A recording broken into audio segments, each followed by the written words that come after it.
Just a little over a year ago, Edina teenager Duke Pieper was one of the most promising up-and-coming young hockey players in the state of Minnesota.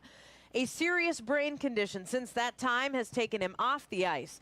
But what it has not taken is his incredible spirit and determination. Pop it from the shoulders. There you go. Duke Pieper loves to work out. Most people don't like it, but I feel really good after I do it. I feel really good. I'm in a good mood. He's not working out to be a star player or to make it to the NHL someday. He's doing it to live. From the time he was 4 years old, Duke loved to be on skates. He did not, however, always love hockey. I hated the gear, and I hated putting on all the gear. I said, Mark, that's it, I'm done. He's not going anymore. I can't do this. I can't fight with him all the time. After a year away from hockey, Duke found his way back, but he didn't quite find his calling. I was actually a goalie, and I was really, really bad. He finally settled in as a defenseman. Duke started to show some promise in grade school and played on some elite traveling teams. In 7th grade, he went to school and played hockey at Shattuck St. Mary's in Faribault for 2 years. Then it was back home to the Twin Cities, where he enrolled at Hill Murray. And even though it's only happened a handful of times, Duke made the Pioneers varsity as a freshman.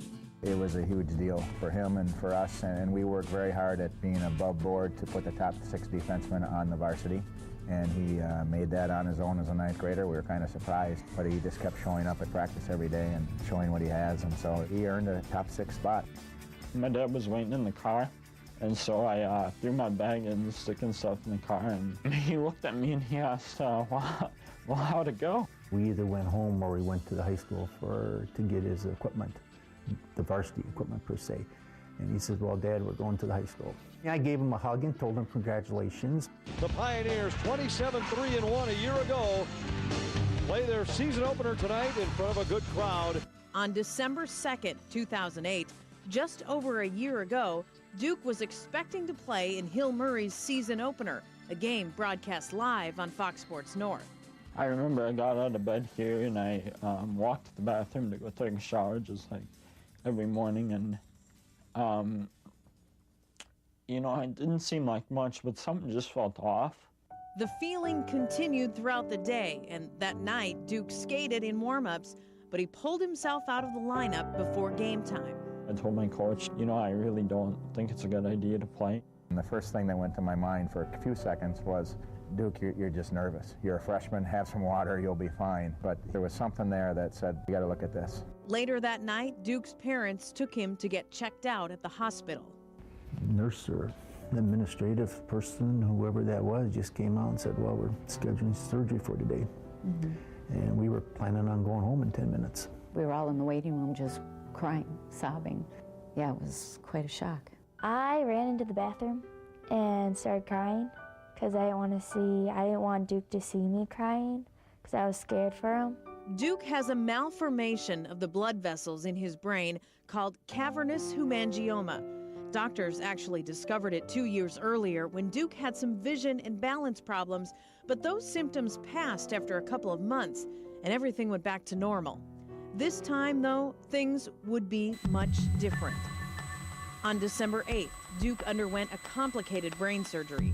Doctors told his dad Duke only had a 5% chance of surviving the surgery. He says, I know I'm gonna die. The odds are against me. He says, does it hurt to die? Another tough question to answer.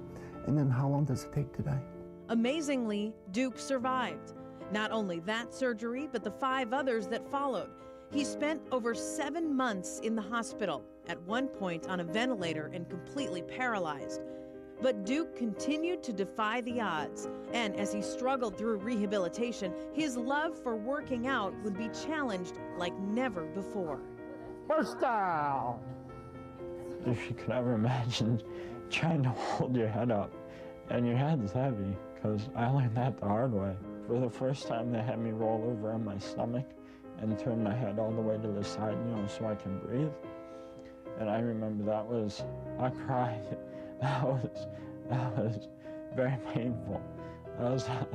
very painful moments. Then, this past July 23rd, on Duke's 16th birthday, he came home from the hospital. Oh my. Today, the exhausting rehab continues for Duke, but as always, he stays motivated. I always image myself as being, strong and like muscular and all that stuff, so I strive for that. There is no cure for Duke's condition and no promise that he is out of the woods yet. But through his incredible determination, Duke fights the pain and doesn't complain. He's still like making jokes and laughing, and that really, I don't know if I could have done that. If you really think you got a hard day going, let's say at the office, and life is kind of tough today and things just didn't work out, go talk to somebody like Duke and you'll see that your day has been very, very blessed. Good work, Duke. He is an inspiration to his family, his friends, and his teammates. Hill Murray players are wearing Duke's number 24 on their helmets, and his name is still on their current roster. Symbols to honor his character and to support his fight. It's all you. Come on, nice job. I was angry. I was sad. And now come back up. God's giving you a second chance. I look at that as I'm lucky to still be here, of course. He's amazing. He's actually more than amazing. He's a miracle. As a sophomore now at Hill Murray, Duke has a tutor come into his home 6 days a week, but he's hoping to return to school sometime soon. And tonight, Duke and his family will be here at XL Energy Center. He is dropping the ceremonial first puck tonight before the Wild and Blue Jackets game at 8 o'clock tonight.